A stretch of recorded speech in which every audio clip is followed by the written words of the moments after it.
My name is David Finch. This happened back in November of 2014 when I was working the night watch for a textile storage firm called Caledonian Textiles, up in Paisley, just outside Glasgow. I was 24, getting paid £9 an hour to sit in a drafty brick building on Seed Hill Road from 10 p.m. to 6 a.m. The job was incredibly dull. My only real instruction was to walk the perimeter of the floors every 2 hours, check that the fire exits were padlocked, and log it in a binder at the desk.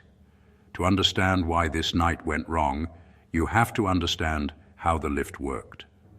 It was an old manual Otard freight lift from the 1960s, a massive iron cage. It didn't have automatic doors. To use it, you had to physically pull down a heavy external wooden gate, latch a secondary internal metal mesh screen, and then hold down a giant brass lever on the control panel. The lift could not move unless that brass lever was being pushed down by a human hand inside the cage. If you let go, the hydraulic brakes clamped and it stopped instantly wherever it was, even between floors. It was a Tuesday, and a miserable Scottish winter rain was hitting the high windows. I had finished my 12 a.m. patrol and was sitting at the ground floor security desk, drinking lukewarm coffee. At around 1:15 a.m., I heard a sound that didn't fit the building's rhythm. It was a heavy metallic clunk, followed by a low hydraulic whine. The ground floor light on the indicator panel went out, and the first floor light flickered on. The lift was moving down. I assumed that the hydraulic pressure was bleeding out, causing the car to drift. I walked over to the shaft with my torch. The lift groaned as it descended, stopping with a heavy, bouncy thud right in front of me on the ground floor. I looked through the diamond-shaped mesh of the outer gate. The lift car was empty, but the inner metal mesh screen was slid back, and the main brass control lever wasn't loose. It was jammed downward. Someone had wedged a thick piece of folded cardboard from a packing box into the slot, forcing the lever into the down position.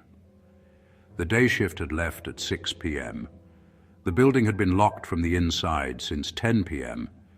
If someone had wedged that lever on an upper floor to send the lift down, it meant I wasn't alone. I pulled the cardboard out. The lever snapped back to the neutral position. I tried to call the night manager from the desk, but the landline was dead air. My mobile had 0 bars inside the thick Victorian brick structure. Protocol said I had to investigate before calling a false alarm. Otherwise, the security firm would fine me for a wasted call-out. I didn't take the stairs. They had too many blind spots.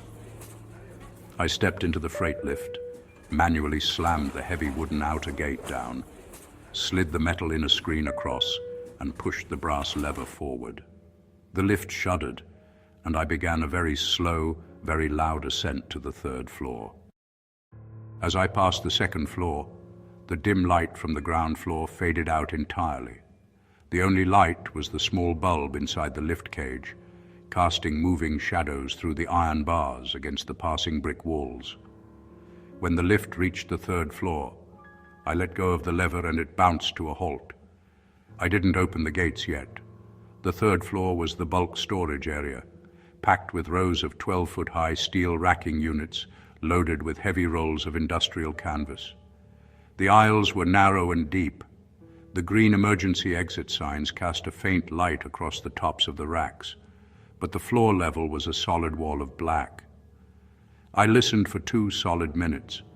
The only sound was the wind rattling a loose window pane at the far end of the floor near the canal side.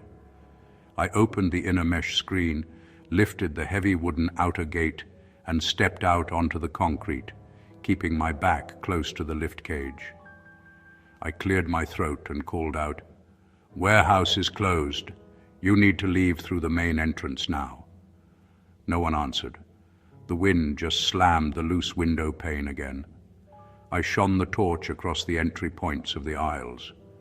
In the fine industrial dust on the floor, right in front of aisle 4, there were distinct heavy scuff marks, like someone had been shuffling their feet or dragging something heavy.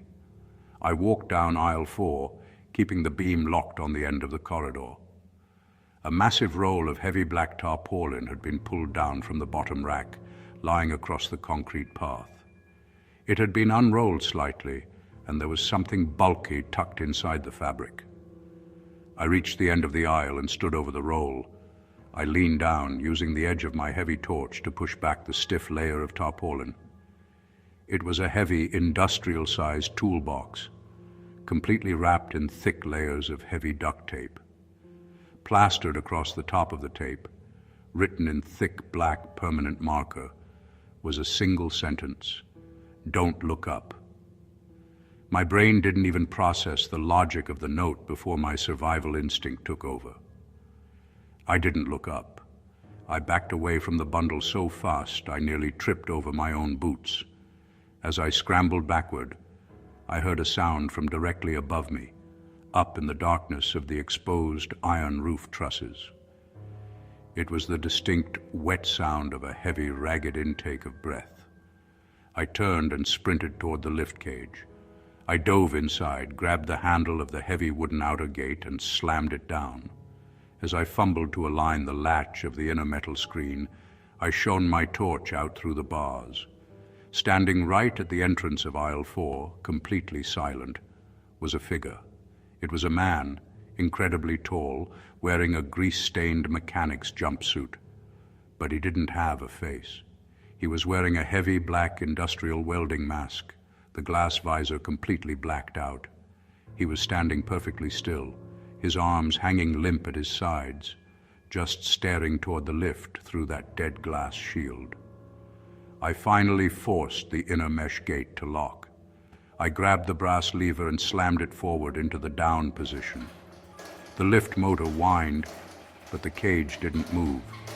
It just shuddered and groaned, staying firmly locked at the 3rd floor. I pumped the brass lever back and forth, but nothing happened. I looked down through the iron mesh floor of the cage. The mechanical cables going down the shaft were completely slack. Someone had gone into the basement mechanical pit and manually closed the main hydraulic pressure valve. The lift had enough pressure to go up, but it was physically impossible for the car to go down. I was trapped on the 3rd floor, and the man in the welding mask was slowly walking toward the gate. He didn't run. He just took slow, heavy, measured steps across the concrete. I backed up to the very rear of the iron cage, pressing my spine against the cold metal bars, holding the heavy torch out. The man reached the outside of the lift. He didn't try to force the gate open. He just stood there, 6 inches away from me, separated only by the thin iron mesh of the screen. I could smell him, old machine grease and stagnant water. He slowly raised a gloved hand and placed his palm flat against the mesh screen, right at the level of my face. Then he did something I still can't explain. Very slowly, he reached into the breast pocket of his grease-stained overalls and pulled something out. At first, I thought it was a wallet, but when he pressed it carefully through the gap in the outer iron mesh and let it drop onto the floor inside the lift cage, I realized what it was. It was my security ID badge. My photograph stared back at me from the plastic card as it skidded across the metal floor and stopped against my boot.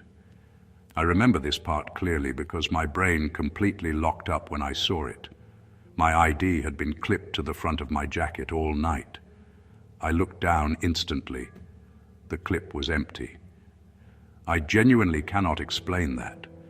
I never felt him touch me. I never took the badge off.